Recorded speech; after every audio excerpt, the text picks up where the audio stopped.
Okay, today's Sunday. Cold. Uh, do have some sunshine out there.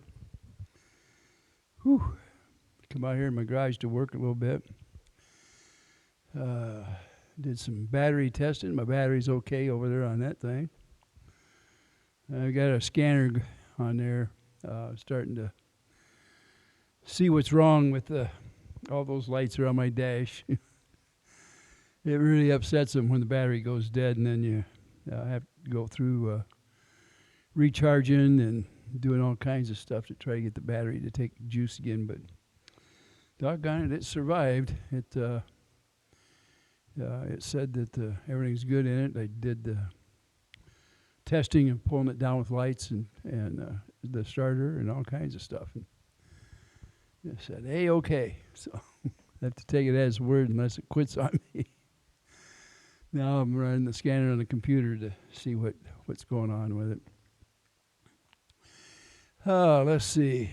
I thought I've been doing a little bit, you might say, observations.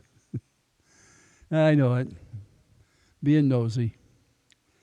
But it's sometimes it can be fun. Sometimes it's just more for informative reasons other than, I mean, what the heck? What else can you do when you're bored on a weekend, right? I've recently seen it brings up questions, let's put it that way. So that's what kind of a deal it is. I have this guy that been watching, and of course I put up my opinions from time to time about it, but now the guy's in process of buying property, which, he seems to be kind of spread out. He's bought pieces before and seems to make it work. He did buy some swampland. Not that it's a bad investment, because it looks like if he gets it sold, he'll almost quadruple his money. He'll at least triple it anyway. So that's not bad if you're able to do that. Although it's I don't know if the chances are that great of doing it or not. Who knows? Good luck. And now he's buying some other stuff in another town. Almost sounded like he was going to say goodbye to the town he lives in part of the time. For some reason, I don't know if he's upset with it or not, but he seemed to be a little negative towards that town. And he's buying some stuff in another town and made a claim that they are welcoming him there with open arms. Of course, this other town he's talked about, this little small place out there, he hasn't had a lot of good to say about it. Although he did say that he has some good friends there. So I guess the good people are the few that he picked up in that town. The bad people are the other 95% or 90%. I'm taking a guesstimate because I've never counted. I know that if you start talking bad things about a town, the people can take issues with it. They don't particularly care for that. And you kind of get froze out. It's more of a watch it, stay away from that guy, he's bad news. And he's started a round of lawsuits, and that always makes people nervous. And it takes lots of videos, that makes people nervous. And likes to brag, and that makes people upset. I don't know. Maybe the guy is just purposely, making enemies or something. Who could figure? I know the other day I told about all the places I've been and how I enjoyed them and stuff. I've never walked in this guy's shoes, and it's almost like, do you ever remember a comic called Sad Sack? And they always showed him with a rain cloud over his head sprinkling on him. It reminded me of that comic. Maybe that's unfair, but I know that people, when trouble follows them, usually they seem to be the problem. And it takes a long time for a person to figure that out, that it isn't always the other person. Sometimes you have to look in the mirror and change your ways if you want to change what happens to you. If bad things befall you, then you've either chosen the wrong path or you just orchestrate it so that it looks like it. It's one of the two.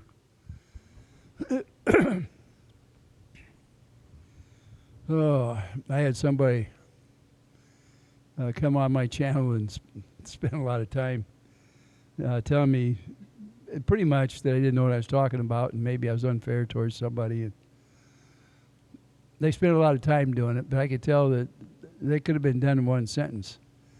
And that is, I don't like your channel, I don't like you, goodbye. That's what and they'd have been better off doing that.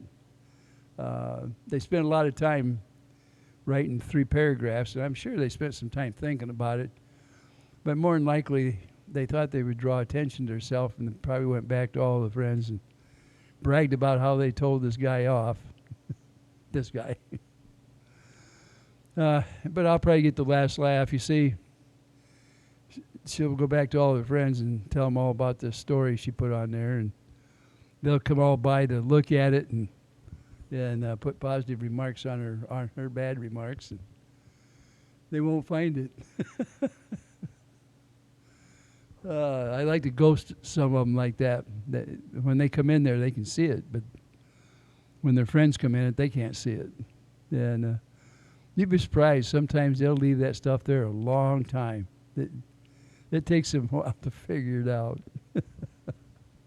But hey, sometimes when people are being mean to you, that's about all you can do is just go ahead and return a little bit of it. You don't have to get nasty about it or anything. Just give it back to them a little bit. Let them know.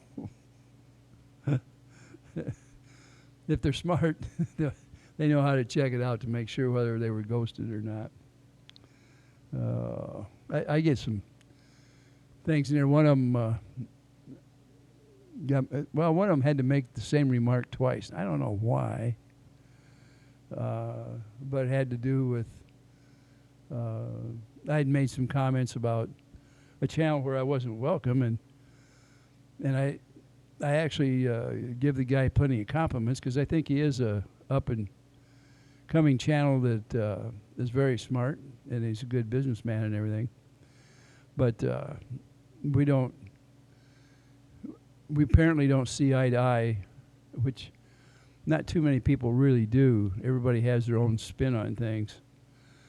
And I probably won't change my spin, and therefore I won't be too welcome. And I know I wouldn't be welcome to make comments. And I don't want to go on somebody's channel where I'm not welcome anyway. And I seldom make really bad comments, but I do tell you as I see it, what I think. And some people don't like that. The shoe fits. Sometimes it don't fit. It's what makes them edgy. But other than that, it's been a great day. I had a good anniversary. Hoping for some more. Everything's going fine on this thing. I brought it in here to work on it, and I'll play with it for a while. I like driving it, especially in the wintertime. It's a little heavier, a little safer to drive down the road. I've had it for, I think, 5 or 6 years. So I don't know, a while. I never pay that much attention to them because if you're retired, if it's just a kind of a hobby that you play with these old vehicles, that's just all it is. And time is not really relevant. You just keep it till you get tired of it, and then you either sell it or whatever you're going to do with it. And sometimes you have to junk them. Although I hope I don't have to junk this one. And yeah, I've got my black pickup outside out there. And I imagine I'll keep it for quite a while. My wife likes to drive it, so that's usually why I've got it in here, is it stays pretty decently clean. And I've been working on it's got a little bit of rust issues here and there. Once I fix the rocker panels, it should be good to go, and then I can paint it. It'll be a nice looking vehicle when it's done. It runs like a champ. and it is 4-wheel drive, and I think it has all the little toys it's supposed to have in it. At least I think it does. Oh, oh yeah, the comments I made about that fellow where the cloud seems to follow him. Some of you may know him, and that'd be fine. I don't know what you think or what your guesstimate is. You're sure welcome to put it down there in my comments, what you think.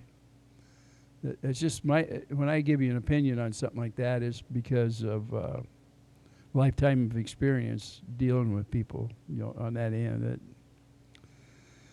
doesn't mean it's gospel by any stretch of the means, but you can usually just about take it to the bank. Let's see, what else are we going to talk about today? It's Sunday. I don't want to get too ornery on here. I'd rather you had a good supper tonight. I had a great lunch. Of course, now it's cold out there today. I won't kid you about that. And I've had to walk the dog out there in the yard. The yard is fenced in, and it's safe for him, but he thinks that either my wife or I have to go out with him so he's got company, so he can run around the yard or walk. That guy, I mean, he's such a character, and he don't like to be left alone. When my wife and I leave, he'll sit there and argue. And you'd think the world's coming to an end. And then I think he just goes off and goes to sleep when we go out the door. Says he's peace, and he's in peace. And our cat, she protests too. She does it because he does. We got her when she was really young. I don't know if I ever told you the story, but my garage, a little heat right in the very corners will kind of escape out through there. And there's one day that it was kind of cold and rainy, and she was in a kind of like a little ball right there at the corner of the garage. And when we came home from somewhere, and I happened to see that up there, and I couldn't tell what it was, but I knew there was something. And so I pulled up there with the car and got out, and here was this little kitten, this 6, 7, 8 weeks old. It was really skinny, and her face was kind of cut up, looked like either she got hit with a car or thrown out of a car or something. And but her bones were starting to stick through. She hadn't eaten in a while or been able to. Pretty pitiful. And she kind of squeaked rather than call out much. And so we had some chicken left over in the house, and my wife, she went in the house and got that little bit of chicken and brought it out, and we took some off from the rib cage of that chicken and gave it to her. And she was kind of like growling while she was eating, like that. And it's kind of pitiful. She's a cute little Dickens. Anyway, she was a little skittish at first, but once she figured out we had food, she wasn't skittish anymore, and she came right over, and of course she wanted more. So we gave her quite a bit. When we got done, her little tummy was getting pretty good size. Now, I've told you before, my garage, it's climate controlled, and we stored it's a carrier, kind of like a canvas thing that we keep in our motorhome for our pups. And so we got it out and put a fresh blanket in it, and it's got a thing where you can put water on it. And we brought the water, put it in there, and we put her in there. It was nice and warm and cozy. And of course, she's contained in there. I don't want her running all over the place and getting hurt. You never know what they might get into. Then my wife would come out every few hours and let her out and let her run around the floor out here. And then, of course, I would come out too. I mean, not every 2 hours, but a pretty regular basis. And we thought we would try to find somebody for her. But we didn't want to give her away if there was something wrong with her, and we didn't want to take her in to be around our pups. We took her to the vet, had her checked out. and we named her. You know what happens when you name a pet, right? You pretty much own them then. But anyway, we got her ready for shots. I can't remember exactly when we took her back, and then we took her back later and had her spaded. And by then we didn't want to give her away. And we had her out here long enough before she was acclimated to us, and seemed to mind. She's very good. She'd play, and she was gaining weight. And when everything was safe, the vet said there's absolutely nothing wrong with her. We took her in the house, and we left her. We have another one in the house. It's more of a metal kennel, and we kept that. We put it up in the living room, and that way our two pups could go over there and look at her, and she could look at them, and she loved it. Now, my easy chair was right up by the kennel, and when at nighttime, my wife usually goes to bed before I do, and I'll set up and watch TV a while. But she was complaining down there, so I put my hand down there by the kennel, and she grabbed a hold of it with her paws, and was pulling a finger inside her kennel, and then she went to sleep. So for the next week or so, in the evening, every time she'd cry a little bit till I put my hand down there, and then she'd pull a finger inside there and go to sleep, holding on to my finger. And then, so we finally let her out after, I think we had her in a couple weeks, so that she could play with the pups. And we had a male and a female, and the female didn't like to be bothered. She was older, and she just wanted to be left alone, so she would snap at the cat once in a while. And the cat didn't understand it. I mean, the cat wanted to be friendly. But the other dog, he was, I'm trying to think how old he was, maybe a year old. He was young. Anyway, he looked at her more as a toy. So him and her got along great. And she looked at him as like a teacher. So everything he would do, she would do, including drink water, meal times. I think she got to thinking she was a pup rather than a cat.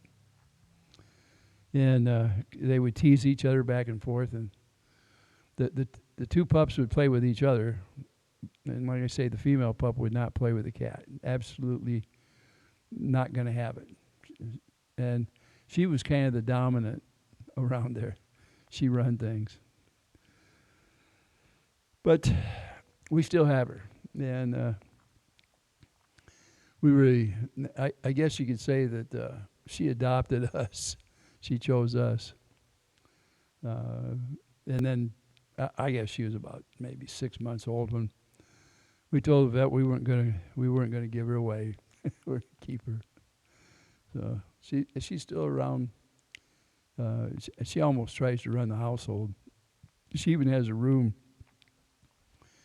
pretty much to herself. That's where her little sandbox is, and she has quarters down there if she wants to use them, and she's got extra water. Usually, though, she wants to follow the pup around, the male pup. The female passed away a few years ago, and but anyway, the pup and her get along just fine. They're more like kids sometimes. Their pleasure, I guess, is what I'm trying to say. Here I am, often running on something doesn't have nothing to do with the day. I know some of you, if you have pets, you probably ramble on about them too. And some of you have seen him when he comes out here. The cat we leave pretty much in the house, and she knows that she's not supposed to go out. We're scared that something would happen to her. She's never had to be, since she's been with us, she's never had to defend herself against another animal or anything like that. I don't know if she could. She's just kind of a loving little cat. She follows my wife around. She's either following my wife around or Sparky. Now, when she was little, she used to crawl up on she'd stay up here by my tummy and fall asleep while I'm watching TV or something. As time went on, she crawls up in my wife's lap, and she'll go to sleep. She always talking my wife into a snack or something. She uh, she she plays us like a fiddle, I guess. But they both do. I think I better get off from here. I know this is enough where you don't need to watch what I'm doing, but I'll check back with you later, and we'll get something else up. Maybe it won't be so boring as this one. But you have a good weekend. Today's Sunday, and I'm glad you come back for listen. So, as John would say, ta-ta.